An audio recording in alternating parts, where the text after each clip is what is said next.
오늘 말씀은 에스라서 9장 9절부터 15절까지 말씀입니다. 함께 읽습니다.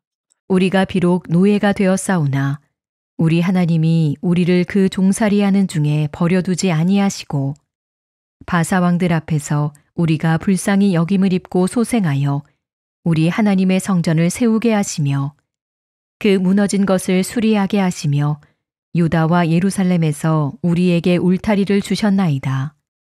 우리 하나님이여, 이렇게 하신 후에도 우리가 주의 계명을 저버렸사오니 이제 무슨 말씀을 하오리이까?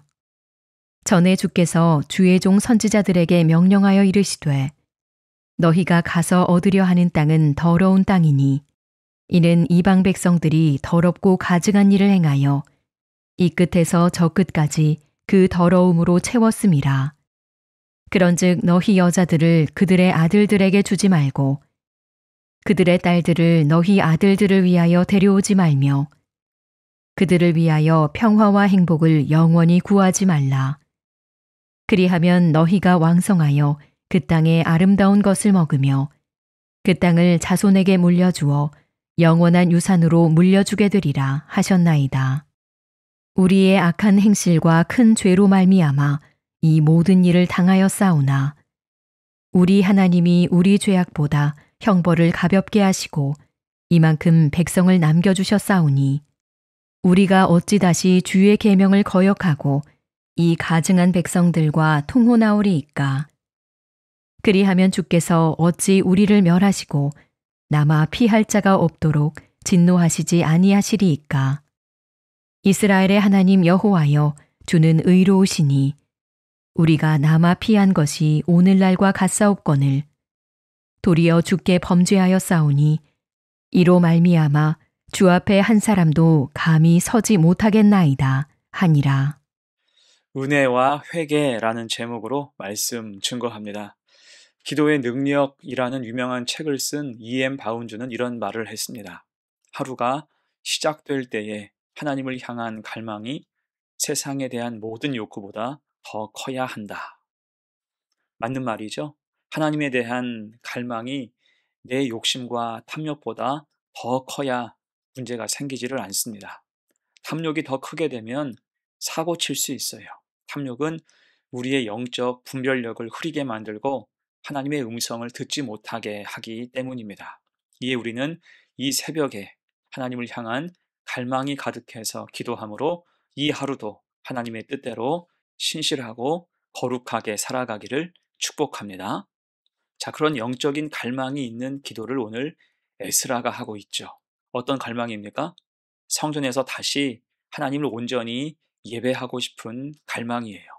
그 백성이 다시 하나님 백성으로 온전히 세워지기를 갈망하고 있습니다. 그만큼 지금 에스라가 보기에 이스라엘 공동체는 위기의 상황이었습니다. 영적인 방심이 불러온 어려움이죠. 하나님의 은혜로 힘겹게 고국으로 돌아왔지만 그들은 이미 세상과 타협하기 시작했습니다. 바벨론에서 배운 세속적인 방식들이 그들의 신앙생활에 고스란히 스며든 것입니다. 이에 대해서 에스라는 공동체의 죄악을 짊어지고 기도하죠. 무슨 기도를 했을까? 두 가지 생각해 봐요. 첫 번째, 하나님의 은혜를 회상하며 사모합니다. 9절 보세요. 감동이 있는 말씀. 우리가 비록 노예가 되었사오나 우리 하나님이 우리를 그 종살이 하는 중에 버려두지 아니하시고 바사 왕들 앞에서 우리가 불쌍히 여김을 입고 소생하여 우리 하나님의 성전을 세우게 하시며 그 무너진 것을 수리하게 하시며 유다와 예루살렘에서 우리에게 울타리를 주셨나이다. 아멘. 이 말씀을 보면 포로기 시절 하나님이 그들 삶 가운데 허락하신 은혜가 연결되죠. 노예가 됐지만 하나님이 그냥 버려두지 않으셨다고 고백합니다.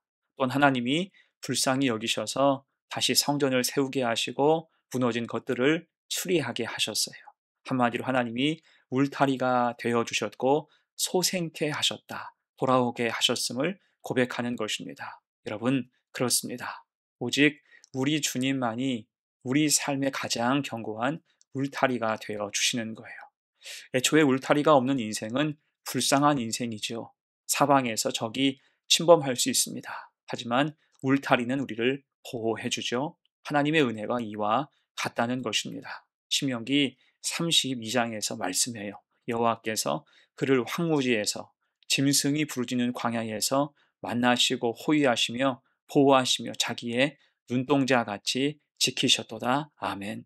이것이 우리의 울타리가 되신 하나님의 보호하심을 뜻하는 말씀이죠. 특히 눈동자와 같이라는 표현을 생각해 보십시오.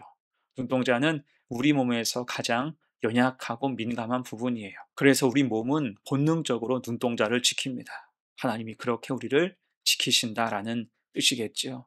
그래서 성도라면 늘 그 은혜를 기억해야 할 것입니다. 힘든 순간이라면 더 울타리 되시는 하나님을 기억해야 돼요. 탕자가 그랬죠. 주염 열매를 먹으면서 그 아버지를 기억했을 때 그는 돌아올 수 있었습니다. 이때 그가 기억한 것은 단순히 아버지 집의 풍요로움이 아니었어요. 아버지의 사랑과 따뜻한 그의 품이었죠. 이에 우리도 힘들고 어려울수록 울타리 되신 하나님을 기억해야 할 것입니다. 그러면 소생케 돼요. 우리의 영혼이, 우리의 삶이 온전히 인도함 받을 수가 있습니다. 그 은혜를 사모하고 늘 주님과 동행하는 복된 성도가 되시기를 축원합니다. 아멘. 두 번째, 에스라의 기도 두 번째는 여전한 죄에 대해서 고백하고 있어요. 지금 이스라엘 공동체는 우리가 읽었던 구절과 같은 은혜가 가득했지만 정작 이스라엘 백성들은 그 은혜 안에 살면서 여전한 죄 가운데 있었습니다. 특히 하나님의 계명을 저버렸어요. 11절, 12절 봅니다. 전에 주께서 주의 종 선지자들에게 명령하여 이르시되 너희가 가서 얻으려 하는 땅은 더러운 땅이니 이는 이방 백성들이 더럽고 가증한 일을 행하여 이 끝에서 저 끝까지 그 더러움으로 채웠음이라. 그런즉 너희 여자들을 그들의 아들들에게 주지 말고 그들의 딸들을 너희 아들들을 위하여 데려오지 말며 그들을 위하여 평화와 행복을 영원히 구하지 말라. 그리하면 너희가 왕성하여 그 땅의 아름다운 것을 먹으며 그 땅을 자손에게 물려주어 영원한 유산으로 물려주게 되리라 하셨나이다. 아멘. 이것은 이방인과의 통혼 금지에 대한 말씀이에요. 신앙을 위한 결정, 은혜와 번성을 위한 하나님의 뜻이었습니다. 하지만 그 백성은 이런 하나님 명령하신 통혼 금지를 쉽게 어겼습니다.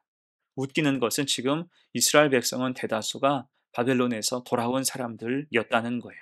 고생 끝에 광야를 통과해서 고향으로 돌아온 신실한 사람들이었습니다. 하지만 이제 어떻습니까? 그 신실한 마음과 믿음이 다 무너진 거예요. 안도감에 방심한 것입니다. 악한 환경에 그대로 노출된 거죠.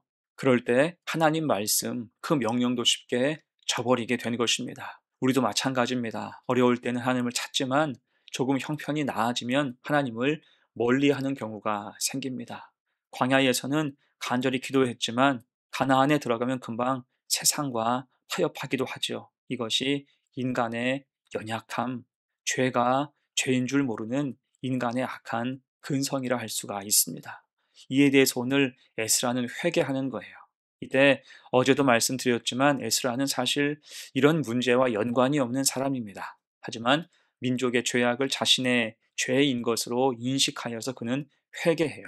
옷을 찢고 머리털과 수염을 뜯으며 죄를 자복했고 금식하던 중에 일어나서 무릎을 꿇고 간절히 기도했습니다. 이것이 진정한 회개의 모습이죠. 사실 이렇게 회개하는 것, 특히 공동체의 죄를 함께 회개할 때는 간혹 그 마음이 지치기도 합니다. 지금 하는 회개가 무슨 능력이 있나 싶은 거죠. 그도 그럴 것이 당사자들, 죄 지은 당사자들은 회개하지 않고 너무나 태평하기 때문입니다. 기도하는 사람 혼자만 속이 타고 애달픔이 있는 것입니다. 그러다가 지칠 수도 있죠. 하지만 놀라운 것은 비록 상황은 그럴지라도 에스라는 끝까지 기도하며 회개의 자리를 지켰다는 것입니다. 아무도 예배하지 않는 그곳에서 예배하고 아무도 기도하지 않는 그곳에서 기도하는 거예요. 그렇게 그는 죄가 죄인 줄 몰라서 허덕이는 그 공동체, 회개의 물꼬를 여는 역할을 한 것입니다. 그럴 때 이어진 에스라 10장을 보면 에스라의 기도가 결국 백성들의 마음을 움직이죠. 많은 사람이 모여들어서 심히 통곡했고 결국 언약을 세우기로 결단합니다. 한 사람의 정직한 기도가 공동체 전체를 변화시킨 거예요. 여러분, 우리가 감기약을 먹을 때도 그렇습니다. 감기약을 먹을 때 마음 내키는 대로 어설프게 약을 먹으면 잘 낫지 않죠. 좋아졌다가 다시 안 좋아집니다. 끝까지 먹는 게 중요합니다. 회개도 그래요. 한 번에서 잘 고쳐지지 않는 것이 있다면 거기서 지치면 안 돼요. 다시 엎드리고 생각날 때마다 주의 은혜 구하며 기도해야 하는 것입니다. 다윗이 시편 51편에서 항상 내 죄가 내 앞에 있나이다라고 고백한 것처럼 죄는 늘 우리 주변에 도사리고 있습니다. 이에 진정한 회개는 일회성이 아니죠. 지속적인 영적인 각성이 필요하고 은혜를 구하며 늘 회개하고 주 앞에 서야 하는 것입니다. 오늘 에스라가 그 마음으로 기도했어요. 그럴 때 이렇게 깊은 고백을 합니다. 14절, 15절 우리가 어찌 다시 주의 계명을 거역하고 이 가증한 백성들과 통혼하오리까? 그리하면 주께서 어찌 우리를 멸하시고 남아 피할 자가 없도록 진노하시지 아니하시리까? 이스라엘 하나님 여호와여, 주는 의로우시니 우리가 남아 피한 것이 오늘날과 같사옵건을 도리어 주께 범죄하여 싸우니 이로 말미암아 주 앞에 한 사람도 감히 서지 못하겠나이다 하니라. 아멘. 어떻습니까? 회개가 더 깊어져요. 지치지 않고 더 회개하며 나아갑니다. 곧 회개할수록 죄는 더 선명히 드러나고 동시에 하나님께 구하는 간절한 마음, 하나님의 자비도 더 뚜렷하게 드러나는 것입니다. 이게 회개를 촉구하신 하나님의 뜻이죠. 하나님의 사랑이고 놀라운 은혜인 것입니다. 우리도 그렇습니다. 우린 연약해서 이미 만성화된 여러한 죄들을 방치하며 살기도 합니다. 하지만 다윗처럼 또한 오늘 에스라처럼 진심으로 기도하고 회개하면 그 죄가 선명히 드러나고 그 죄가 얼마나 큰 죄인지를 인식하게 됩니다. 동시에 하나님의 은혜가 임하여서 죄 사함 받고 죄의 뿌리가 뽑히는 은혜가 임하는 것입니다. 이에 회개하며 겸비함으로 오직 하나님 바라고 살아갈 수 있는 복된 성도가 되시기를 축원합니다. 그럼 이제 말씀을 마무리합니다. 성도는 하나님의 자비하심으로 살아갑니다. 그 자비하심은 은혜와 용서의 울타리가 되지요. 그래서 성도는 그 울타리를 기억하고 하나님 앞에 서서 회개해야 하는 거예요.